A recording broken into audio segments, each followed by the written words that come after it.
News নেটওয়ার্কে আপনাদের সকলকে স্বাগত জানাই। শারদোৎসবের শেষে এবার আসন্ন দীপাবলি উৎসব, আর সোদপুরের 1 নম্বর দেশবন্ধু নগরটা হচ্ছে কালী পুজো নগরী বলে খ্যাত।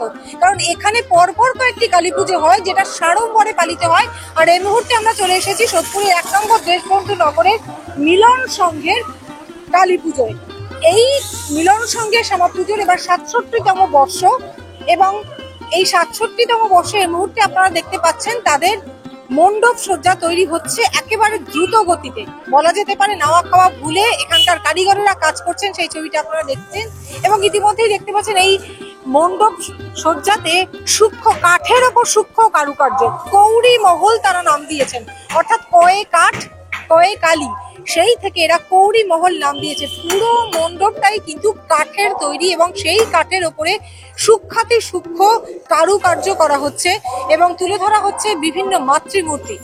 এই মুহূর্তে দেখতে পাচ্ছেন আমরা একেবারে খুব ক্লোজে দেখাচ্ছি যে সূক্ষ্মাতি সূক্ষ্ম যে কারুকার্যগুলো এবং নিখুঁত ভাবে যে কারুকার্য করা হচ্ছে কাঠের ওপর, সেইটা আপনাদের সামনে তুলে ধরার চেষ্টা করছি ক্যামেরার মাধ্যমে। কিন্তু এটা যখন আপনারা এসে সচক্ষে দেখবেন এবং এর ওপর যখন আলোকসজ্জা হবে, উদ্যোক্তাদের সাথে কথা বলে আমরা জানলাম আলোকসজ্জাতেও বিশেষ ব্যবস্থা থাকছে, এবং এর ওপর যখন আলোকসজ্জা পড়বে তখন অসাধারণ লাগবে যে এই মণ্ডপ সজ্জাটা দেখতে, তা বলাই বাহুল্য। এবং প্রত্যেক বছর প্রচুর দর্শনার্থী সোদপুরের এই কালীনগরী অর্থাৎ 1 নম্বর দেশবন্ধু নগরের এই কালী পুজো, বিভিন্ন শ্যামা পুজোর মণ্ডপ সজ্জা দেখতে আসেন।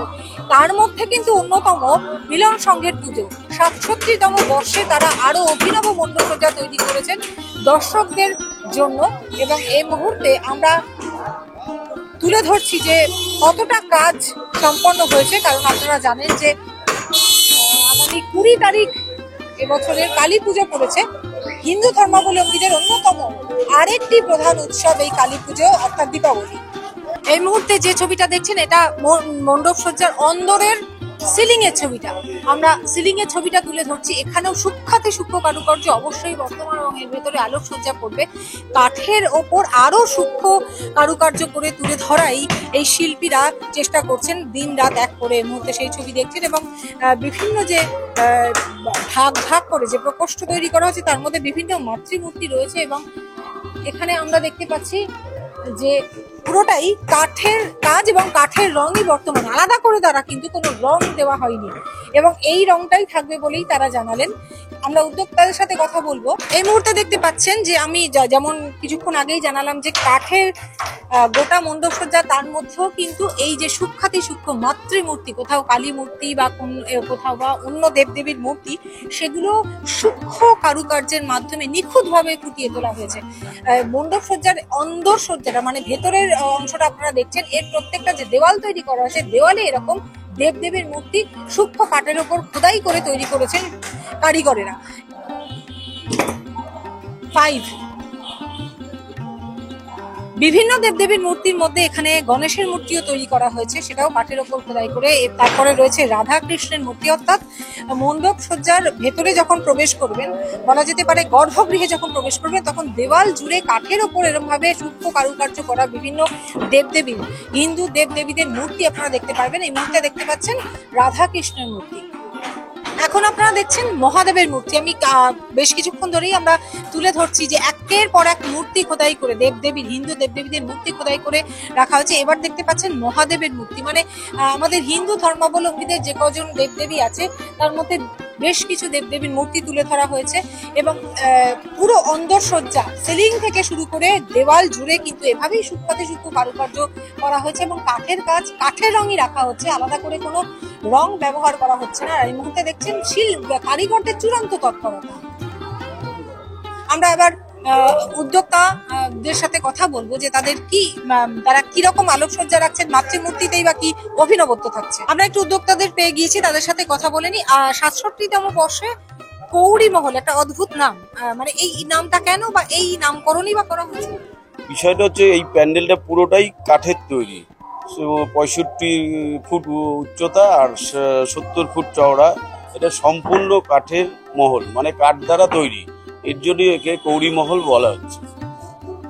আর এই যে এর এত সুন্দর মণ্ডপ সজ্জার সাথে সামঞ্জস্য রেখে মাতৃমূর্তিও থাকছে।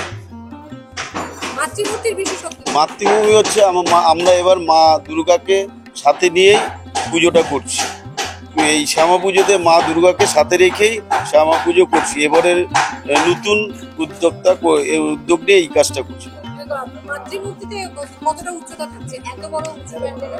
তাই ওই শ্যামা মা থাকছে আমাদের 13 ফুট। এটা এবছরের বিশেষত্ব? হ্যাঁ, এটা এবছরের আগে বিশেষত্ব। তো এত বড় হয়নি। না না, এই কাছাকাছি ছিল, 11 ফুট 10 ফুট ছিল, এবছরে 13 ফুট। এবারে এত সুন্দর মানে মণ্ডপ সজ্জার সঙ্গে আলোক সজ্জার কি বিশেষ ব্যবস্থা? আমাদের চন্দননগরে লাইটিং থাকছে, 5 দিন ব্যাপী লাইট থাকবে। আমাদের স্টেজ হচ্ছে ওপারে, ওখানে থাকছে বোম্বের বিখ্যাত director, music director Babul Ghosh. এই যে মাতৃমূর্তির উদ্বোধন, মানে এই মণ্ডপের উদ্বোধন হচ্ছে 18 তারিখ উদ্বোধন। দেবলীনা আসছে, নায়িকা দেবলীনা আসছে। মানে 18 তারিখ থেকেই দর্শকরা এই মণ্ডপে? হ্যাঁ হ্যাঁ হ্যাঁ, এই এলাকায় 18 তারিখ থেকেই প্রচুর লোকের দর্শনার্থীর ভিড় থাকবে। আমার নাম বাপ্পা দাস। আমরা কথা বললাম উদ্যোক্তাদের সাথে। এই মুহূর্তে আপনারা জানলেন, আমি এর আগেই বলেছি, এই 1 নম্বর দেশবন্ধু নগরটা, সত্তরের 1 নম্বর দেশবন্ধু নগরটা হচ্ছে কালী পুজো নগরী বা শ্যামা পুজো নগরী বলে খ্যাত। কারণ পরপর যে অনেকগুলো শ্যামা পুজো অনুষ্ঠান হয়, একজন এক একটা দেখার মতন। আমরা আরো তুলেও ধরেছি, কিন্তু তার মধ্যে মিলন সংঘটাও অন্যতম। 67তম বর্ষে তারা কৌড়ি মহল অর্থাৎ কাঠের তৈরি মহল তৈরি করেছেন এবং সেই সঙ্গে সামঞ্জস্য রেখে 13 ফুট উচ্চতার মাতৃমূর্তি, সাবেকিয়ানার মাতৃমূর্তি থাকছে, সেই সঙ্গে থাকছে 5 দিন ব্যাপী সাংস্কৃতিক অনুষ্ঠান। তাই অবশ্যই কালী পুজো বা অর্থাৎ কালী ঠাকুর দেখতে যারা বেরোন, অবশ্যই সোদপুরের এই মিলন সঙ্গে আসতেই হবে, কারণ এত সুন্দর সূক্ষ্ম কারুকার্যের সাথে সামঞ্জস্য রেখে চন্দননগরের আলোকসজ্জারও ব্যবস্থা করা হয়েছে। না আসলে অবশ্যই মিস করবেন। দেখতে থাকুন 7 নিউজ। আমাদের খবর কেমন লাগছে অবশ্যই জানাবেন। চ্যানেলটিকে লাইক করবেন, সাবস্ক্রাইব করবেন, বেল আইকন বাটন প্রেস করতে ভুলবেন না। চন্দন সেনগুপ্ত, গৌতমী নাথ, 7 নিউজ নেটওয়ার্ক। জয় হিন্দ।